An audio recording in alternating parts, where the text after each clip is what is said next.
Assalamualaikum warahmatullahi wabarakatuh. Perkenalkan, nama saya Henki Septianinata dari Fakultas Vokasi D4K3 kelas A3 angkatan tahun 2020. Izinkan saya untuk melakukan safety talk tentang bahaya kebakaran di laboratorium. Tujuan saya di sini melakukan safety talk tentang bahaya kebakaran di laboratorium guna terciptanya lingkungan kerja yang aman, sehat, dan produktif bagi pekerja, aman dan sehat bagi pasien, pengunjung, dan lingkungan. Sehingga proses pelayanan di laboratorium berjalan dengan baik, profesional, dan berkualitas. Laboratorium merupakan salah satu unit pelayanan kesehatan yang penting berkaitan dengan ketempatan terapi, teknologi peralatan yang padat modal, dan padat pakar. Laboratorium dituntut mampu memberikan pelayanan yang bermutu dalam rangka menjamin keselamatan pasien dan kepuasan pelanggan.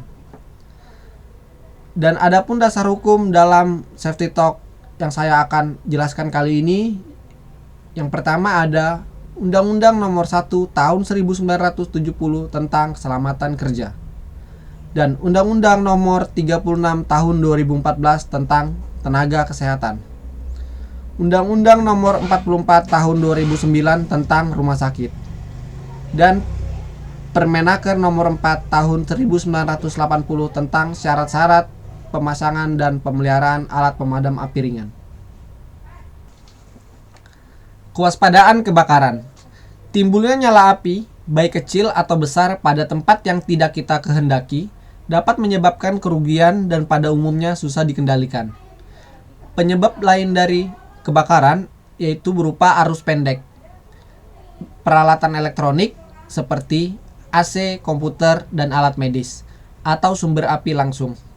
Di laboratorium sangat mungkin terjadi kebakaran. Kebakaran di laboratorium dapat disebabkan oleh arus pendek, pemanasan zat yang mudah terbakar, atau kertas yang berserakan di atas meja pada saat ada api. Untuk menghindari hal tersebut, lakukanlah hal-hal sebagai berikut. Yang pertama, hindari penggunaan kabel yang bertumpuk pada satu stop kontak. Dan yang kedua, gunakan water bath bila hendak memanaskan zat kimia yang mudah terbakar. Dan yang ketiga, bila hendak bekerja dengan menggunakan pembakaran, jauhkan alat atau bahan yang mudah terbakar, misalnya seperti kertas dan alkohol. Dan bagi pekerja perempuan yang berambut panjang, untuk sebaiknya diikat. Gunakan alat pemadam kebakaran jika terjadi kebakaran ditinjau dari aspek kimia. Api merupakan proses oksidasi gas yang berlangsung hebat, sambil melepaskan energi yang cukup besar sehingga gas yang bereaksi tersebut memancarkan cahaya.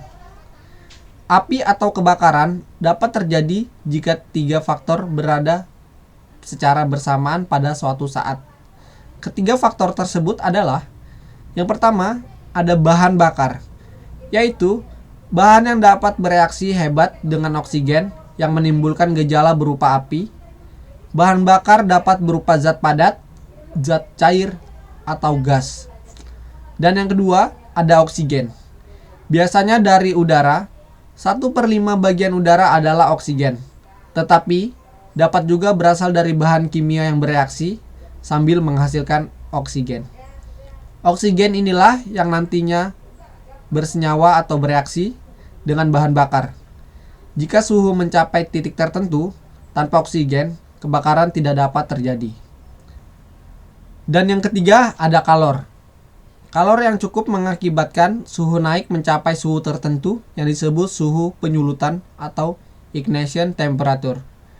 Di bawah suhu ini, reaksi oksidasi disertai cahaya tidak dapat terjadi.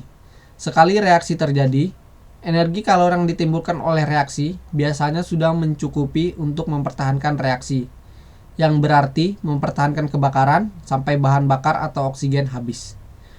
Ketiga faktor tersebut di atas disebut sebagai segitiga api.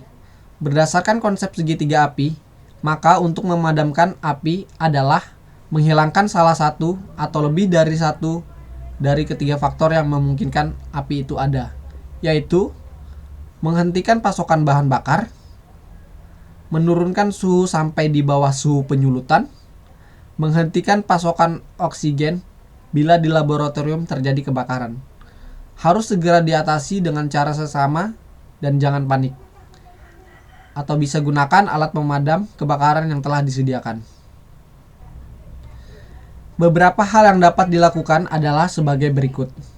Yang pertama, jika baju atau pakaian yang terbakar, korban harus merebahkan dirinya sambil berguling-guling. Jika ada selimut, tutuplah pada api agar cepat padam. Dan jangan sekali-sekali membiarkan korban berlari-lari karena akan memungkinkan terjadi kebakaran yang lebih besar.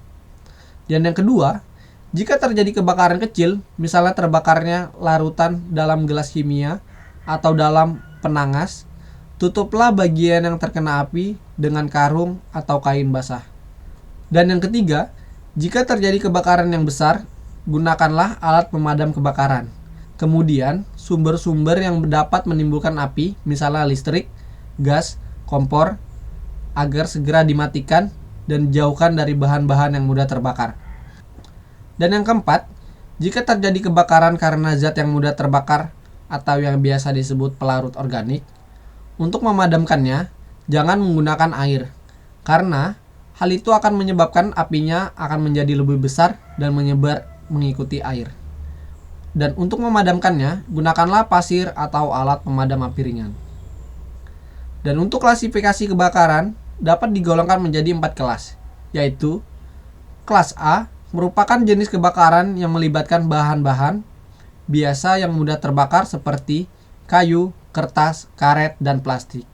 Dan untuk yang kelas B merupakan jenis kebakaran yang melibatkan bahan yang mudah terbakar meliputi cairan seperti minyak tanah, bensin, dan alkohol. Dan untuk yang kebakaran tingkat kelas C, kebakaran yang disebabkan oleh arus listrik. Dan untuk kebakaran tingkat kelas D, kebakaran berasal dari logam atau metal yang mudah terbakar seperti natrium, kalium, dan magnesium. Berikut safety talk tentang bahaya kebakaran di laboratorium yang saya dapat jelaskan. Kurang dan lebihnya saya mohon maaf. Wassalamualaikum warahmatullahi wabarakatuh.